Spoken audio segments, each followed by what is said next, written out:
Assalamualaikum warahmatullahi wabarakatuh. Halo semua, kenalin nama saya Ainul Jain dari Prodi Komunikasi dan Penyiaran Islam, Fakultas Dakwah dan Komunikasi semester 4. Di sini saya ingin menjelaskan tentang komunikasi dalam menghadapi provokasi dan fitnah sesuai dengan tugas UAS saya, hadis tematik dakwah dan komunikasi dengan dosen pengampu Bapak Muhammad Abdul Muin LCMA. Nah, sebelum itu kita harus tahu dulu nih pengertian dari provokasi dan fitnah.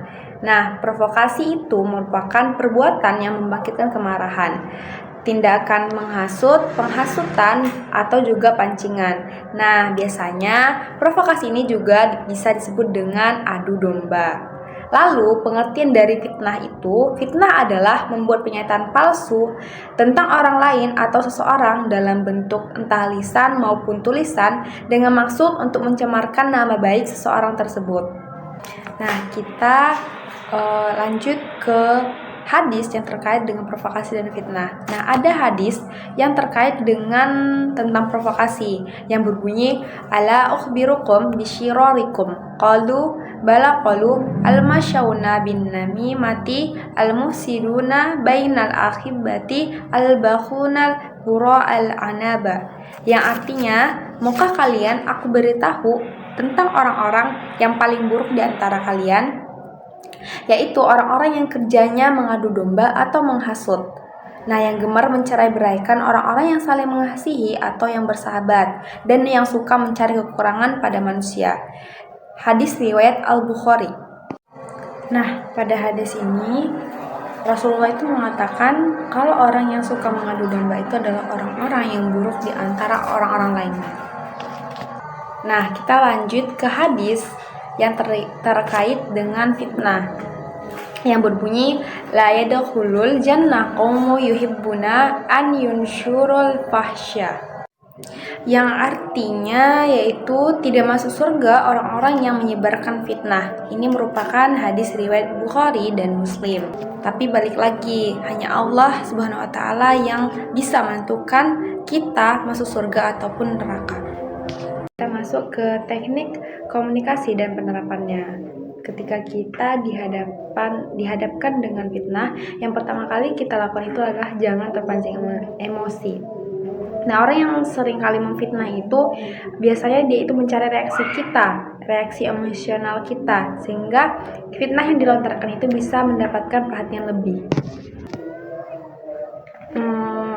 Usahakan untuk kita itu tidak terpancing emosi dan tetap tenang dalam menghadapi situasi ini. Situasi ketika kita itu difitnah atau diprovokasi.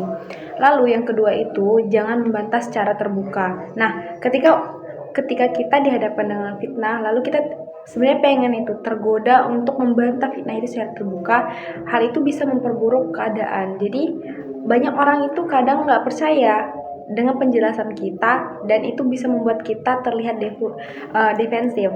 Lalu yang ketiga itu cari bukti-bukti bahwa hal yang difitnahkan itu tuh nggak benar. Nah, kita itu cari bukti-bukti untuk menyangkal fitnah tersebut.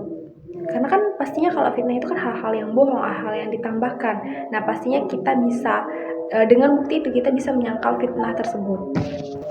Lalu yang keempat yang kita lakukan itu adalah jangan menyebarkan fitnah balik. Nah, ketika kita itu difitnah atau diprovokasi, lebih baik kita itu jangan memberikan fitnah balik lagi ke mereka, karena itu bisa membuat kita terlihat terlihat kekanak-kanakan, terlihat kita itu tidak dewasa gitu. Nah, kita itu harus jaga sikap ataupun jaga perilaku kita agar tidak merendahkan diri kita sendiri. Lalu yang kelima itu membicarakan kepada orang-orang yang bisa membantu. Nah, ketika kita difitnah, kita bisa minta bantuan kepada orang-orang terdekat kita, seperti keluarga, teman, ataupun orang-orang yang sudah profesional tentang hukum. Nah, pastinya mereka itu bisa memberikan kita, membantu kita, mendukung kita, lalu memberikan saran kepada kita untuk membantu kita dalam situasi tersebut. Lalu yang terakhir itu berdoa. Nah, kita itu dapat berdoa dan meminta pertolongan dari Allah Subhanahu wa taala agar kita diberikan kekuatan, kebijaksanaan, perlindungan diri, perlindungan dari fitnah, dari segala fitnah atau tindakan yang nggak benar. Karena sebenarnya ketika kita dihadapkan dengan fitnah, ketika kita terzolimi, doa kita itu bisa terkabul loh. Jadi banyak-banyaklah minta doa kepada Allah Subhanahu wa taala agar kita tetap dilindungi, entah itu dari provokasi ataupun fitnah, ataupun kita dijauhkan dari sifat-sifat seperti itu. Nah teman-teman, sekarang kita masuk ke kuis tentang pembahasan kita tadi. Yang pertama itu soalnya adalah, nah soal pertama itu apa saja yang dibahas pada pembahasan kali ini? Opsinya itu ada 3. A. Dunia akhirat, B. Rukun Islam, atau C. Pengertian dari provokasi dan fitnah. Nah, kita kan tadi ngebahas tentang provokasi dan fitnah, berarti kita jawab C. Benar guys. Oke, kita lanjut ke soal nomor 2. Nah, provokasi itu bisa disebut juga dengan A. Adu domba, B. Fitnah, C. Musuhan. Tadi kita udah bahas nih provokasi dan fitnah. Kalau fitnah itu kan orang yang menuduh seseorang. Nah, kalau provokasi itu lebih ke adu domba. Ketika dia mengadu domba kedua belah pihak nih contohnya. Berarti jawabannya itu A. Oke, jawabnya benar. Nah, lalu soal nomor 3 itu hadis terkait dengan fitnah, yaitu titik. Nah, kita masuk ke soalan yang nomor 3. Hadis terkait dengan fitnah, yaitu A. Wa qala alaihi salatu wassalamu matajarra'a abdu jur'atan afdalur indallahi min jur'ati ghaizin mahab tiha awajillahi ta'ala. Yang B. La yadkhulul jannah qaumu yuhibbuna an yanshurul fahsyah. Lalu yang C itu ala ukhbirukum bisyirarikum qalu bala qalu al-masyawna bin namimati al-mufsiduna bainal ahibati al-bakhunal bura anata. Nah, jawaban dari soal nomor 3 itu yang benar adalah yang B. Yadkhulul jannah qaumu yuhibbuna an yanshirul fausyah. Lalu kita masuk ke soalan yang nomor 4. Contoh penerapan yang dilakukan ketika dihadapkan dengan fitnah. Yang A. Fitnah balik nih. B. Membantah secara terbuka.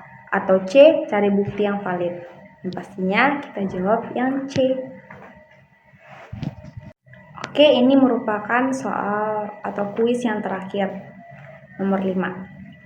Hadis tentang provokasi pada pembelajaran tadi diriwayatkan oleh A. Hadis riwayat Abu Daud, B. Hadis riwayat Al-Bukhari, atau C. Hadis riwayat Muslim. Nah, jawaban dari nomor 5 ini hadis tentang yang terkait dengan provokasi itu adalah yang B. Hadis riwayat Al-Bukhari. Oke teman-teman, cukup sekian yang bisa saya sampaikan tentang komunikasi dalam menghadapi provokasi dan fitnah. Sekian yang bisa saya sampaikan. Wassalamualaikum warahmatullahi wabarakatuh. Sekian, dadah.